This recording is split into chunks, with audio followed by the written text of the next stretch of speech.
अस्सलाम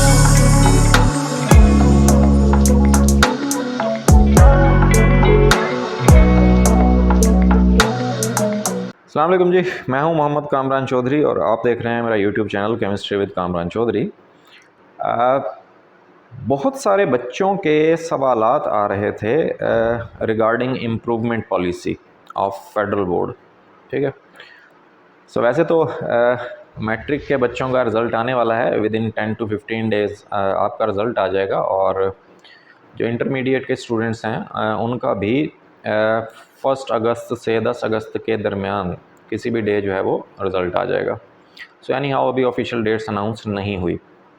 सो सबसे पहले तो मेरी तमाम बच्चों के लिए दुआएं हैं कि बहुत अच्छे नंबर्स के साथ आप लोग पास हो जाओ। बट जाहिर है बहुत सारे बच्चों को अपनी हालत का अंदाज़ा होगा कि भाई साडा कुछ नहीं बनने लगा तो सानू इंप्रूव करना पैना है। तो इसी वजह से वो बहुत सारे क्वेश्चंस कर रहे थे इम्प्रूवमेंट पॉलिसी को लेकर। सो मैंने सोचा कि एक वीडियो बना देता हूँ और आपको डिटेल में बता देता हूँ कि फेडरल बोर्ड की जो इम्प्रूवमेंट पॉलिसी है वो क्या है। अच्छा, अब जो लोग 10 क्लास के स्टूडेंट्स हैं और जो लोग सेकेंड ईयर के स्टूडेंट्स हैं, ठीक है, जिन्होंने मतलब 10 क्लास के एग्ज़ाम दे दिए और सेकेंड ईयर के एग्ज़ाम्स दे दिए, अब अगर तो वो अपने मार्क्स से सेटिस्फाइड नहीं हैं, ठीक है, वो समझते हैं कि हमें कुछ सब्जेक्ट्स इम्प्रूव करने की ज़रूरत है। ठीक है, अब सबसे पहला पॉइंट तो मैं आपको ये क्लियर कर दूं कि आप लोगों को फेडरल बोर्ड 4 साल देता है इम्प्रूवमेंट के लिए। ठीक है, मतलब आज अगर आपका रिज़ल्ट आया तो आज से समझो स्टार्ट हो गए आपके 4 साल के डेज़। ठीक है, 4 साल में मतलब ये नहीं करना आपने कि 10 क्लास का या सेकेंड ईयर का आपका रिज़ल्ट आ गया और आपने आगे भी एडमिशन ले लिया कहीं पे। मतलब जैसे सेकेंड ईयर वालों ने आगे बैचलर में कहीं पे एडमिशन ले लिया, ऐसा नहीं है। ठीक है, एडमिशन नहीं ले सकते आप जब तक आप इम्प्रूव कर रहे हो। ठीक है, सो आपका रिज़ल्ट आया और तब से आपके 4 साल स्टार्ट हो गए। अब इन 4 सालों में आप जितनी मर्ज़ी दफ़ा चाहें इम्प्रूव कर सकते हो। ठीक है, पहली बात। दूसरी बात यह है कि जैसा कि आपको पता है कि फेडरल बोर्ड के एक साल में 2 दफ़ा इम्तिहानात होते हैं, जिनमें हम फर्स्ट एनुअल एग्ज़ामिनेशन होता है और सेकंड एनुअल एग्ज़ामिनेशन होता है।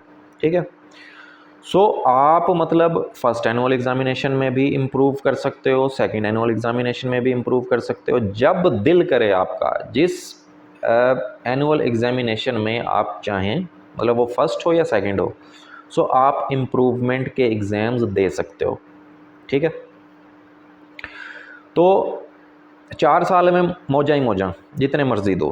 ठीक है, जितनी मर्ज़ी दफ़ा अटैम्प्ट करो इम्प्रूवमेंट। दूसरी बात, जितने मर्ज़ी सब्जेक्ट्स आप इम्प्रूव कर लो।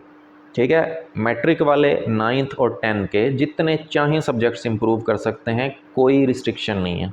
ठीक है, इसी तरह से जो फर्स्ट ईयर सेकंड ईयर वाले हैं वो जितने मर्ज़ी चाहे सब्जेक्ट्स इम्प्रूव कर लें, कोई रिस्ट्रिक्शन नहीं है। ठीक है, ये भी चीज़ क्लियर हो गई। फिर एक और चीज़ मैं आपको बता देता हूँ कि क्वेश्चन आता है बच्चों का कि सर जब हम इम्प्रूवमेंट के एग्ज़ाम्स दे रहे होते हैं तो क्या हमें साथ साथ प्रैक्टिकल्स भी देना पड़ता है? तो यस। ठीक है, जिन सब्जेक्ट्स को आप इम्प्रूव कर रहे हो, अगर उनका प्रैक्टिकल बनता है, जैसे chemistry, physics, bio and computer, ठीक है, सो अगर ये सब्जेक्ट्स आप इम्प्रूव कर रहे हो तो आपको प्रैक्टिकल का एग्ज़ाम भी देना पड़ेगा साथ। ठीक हो गया, सो ये भी चीज़ क्लियर हो गई।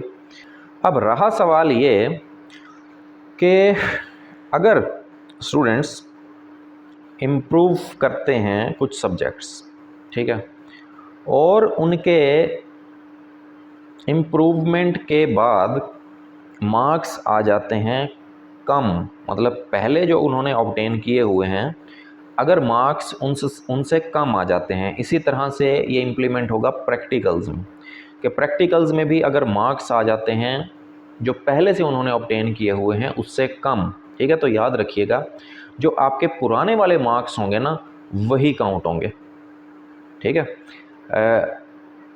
ऐसा नहीं होगा कि आपके इम्प्रूव करने के बाद कम मार्क्स आ जाते हैं और वो काउंट होंगे, नहीं ऐसा नहीं होगा, ठीक हो गया।